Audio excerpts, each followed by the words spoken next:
شب آرام است ولی دلم نه صدای تو در خونش میمیره. آسمان پر از ستاره هاست اما یک تویش همراهی مرا نمییابد. قدم میزنم در کوچه های خطیره، هر سنگ نام تو را میدانم. من با سایه خود صحبت میکنم، زیرا دیگر کسی مرا نمیشنود. گفتیم من گونه رفتیم ببید و به سوال، در دستانم تنها سردی ماند، در دلم تنها وحید.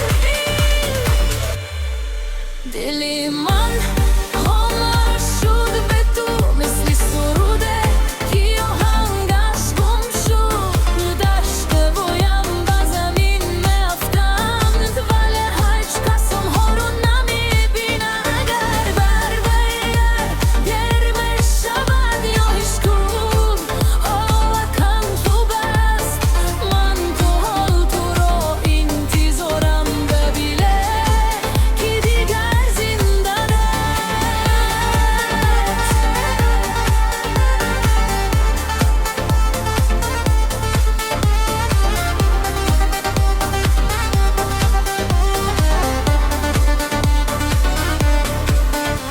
صبح میآید ولی نور ندارد، چشمانم بدارند رویم خسته.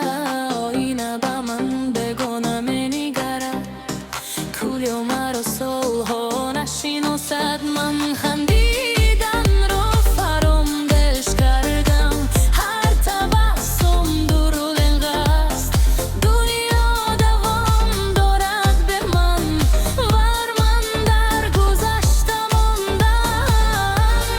تو آرزو بوده واقعی شدی، بعد باز آرزوم بودی. من همه چیز را به تو دادم و تو جنب خاموشی من گرداندی. دلی من خاموش شد به تو مثل شمعی که باد خاموش کرد. باز میگذرند من همم، اما بر درون همه چیز ایستاد. اگر بردید من همانم یا این درد مرا دیگر کرد. من تا تو را دست میدارم عهد، اگر تو مرا فراموش کردی.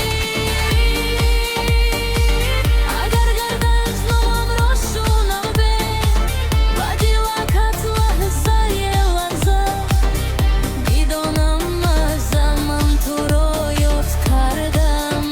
اگر اشکی نخست افتد آن اشکی من است که راهش را گم کردم، و چشمانی تو رسیده دست. شبها درازتر شدن صحبت‌هایم کلتو، هر دو با نام تو آغاز میشود با خاموش تمام. من تو را مطرح میکنم، شاید عشق من است یکی میماند و خطیره، یکی مرا بار باز زده. دلی من خاموش شد به تو اما تو را هنوز میشناسد. هر نفس با درد میآید، هم درد نام تو را دارد. اگر برگردی من نمیپرسم چرا رفتی، کجا بود بید فقط یک لحظه بماند تا دلم دوباره بشکنه. او برگرد هرگز ناده، من یاد میگیرم زنده‌اش کنم با این دل خاموش، با این عشق ناتمام. نامی تو در دلم میماند مثل آخرین سرود که هیچگاه فراموش نمیشود.